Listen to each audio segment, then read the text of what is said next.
All right, on to question 3. We are told in a bridge building competition, popsicle sticks are often used to construct joints by gluing 2 or more sticks together. All right.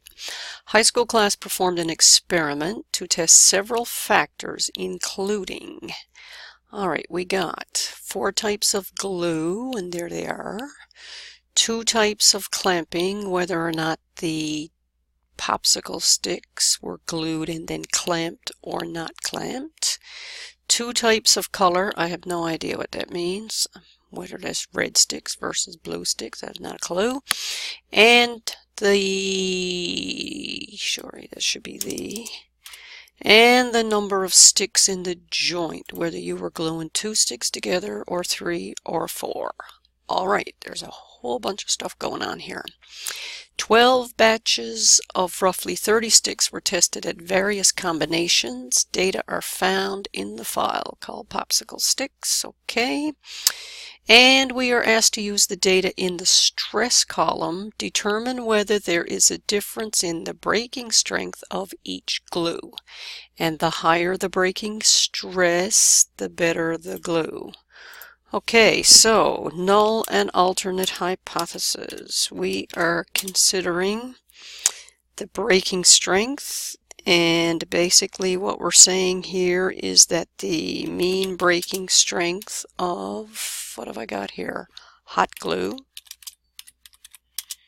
is the same as that of white glue, I'll fill this in later, is equal to carpenter's glue is equal to Gorilla Glue. I don't know if I've ever used that one.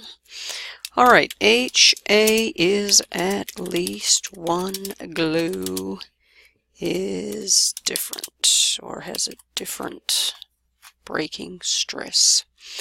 All right, run appropriate test in Minitab. What are the assumptions? Confirm the assumptions, and what are our conclusions? All right, let's go to Minitab.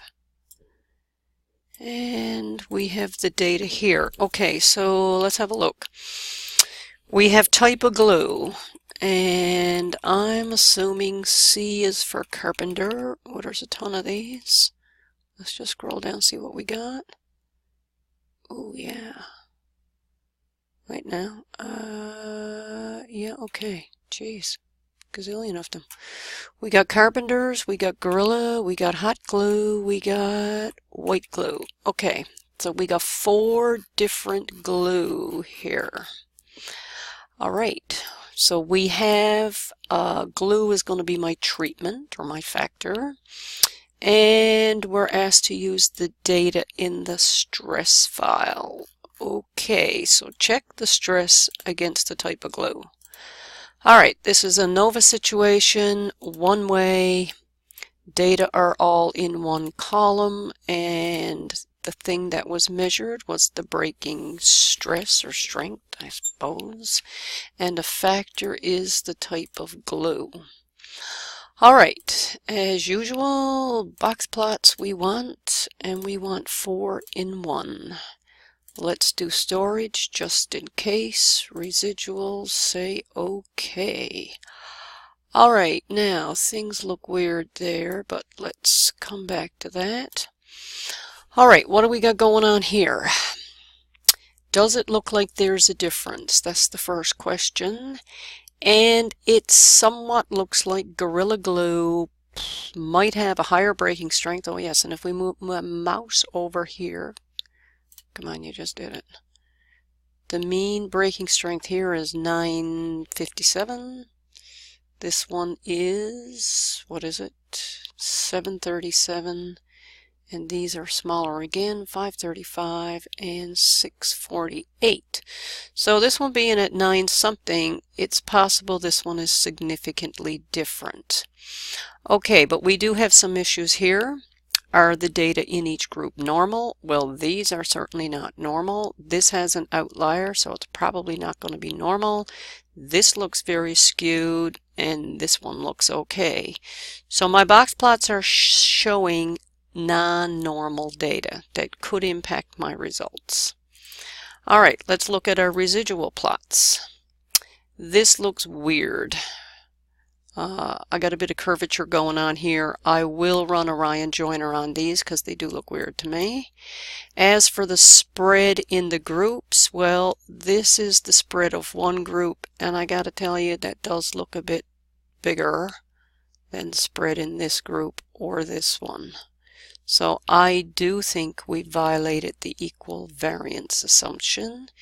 And it looks like we may have violated the normality. Let's just do a double check under stat, basic statistics, normality test. I want to check my residuals, and they're not normal. Okay, I'll bring these into the assignment thing later. Okay, so I got issues. Now let's see what ANOVA said. Let's copy and paste this mess into my Word file and talk about what we got. Alright, run appropriate test.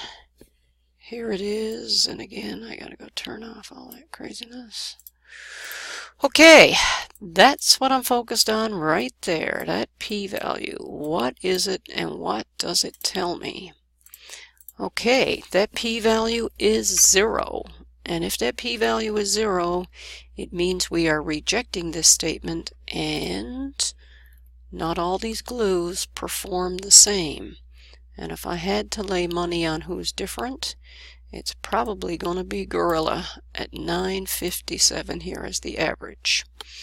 Alright, what are the assumptions for the test? I'll fill this in later, but as usual, data into box plots got to be normal. We want our box plots to show relatively equal spread, and I don't think that they did.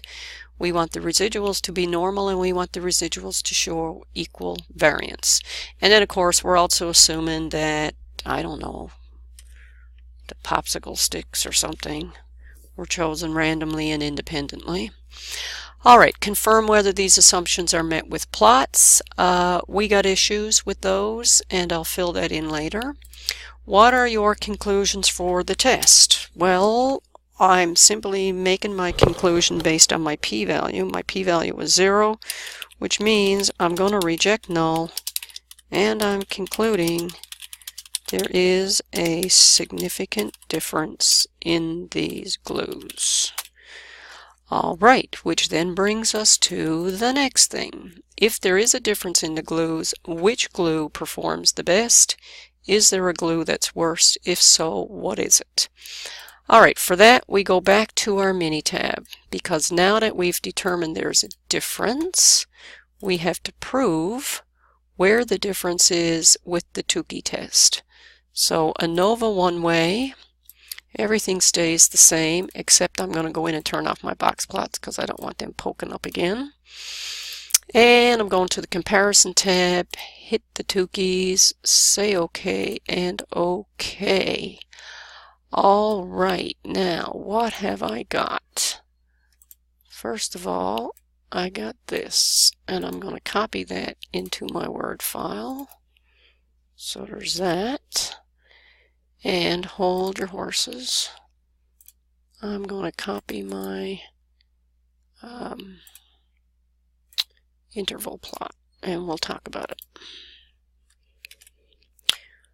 Alright, so what have we got?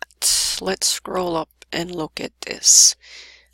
Sometimes I'll look at this, and other times I'll look at this, and sometimes I'll look at both. Now what does this tell me? The quick and dirty here is Gorilla Glue has the highest breaking stress, and it has a letter code A. What does that tell me?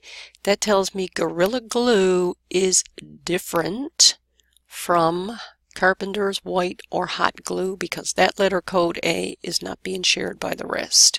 And I know that it's bigger because it got the bigger mean. Oh, and by the way, how else do I know that it's bigger?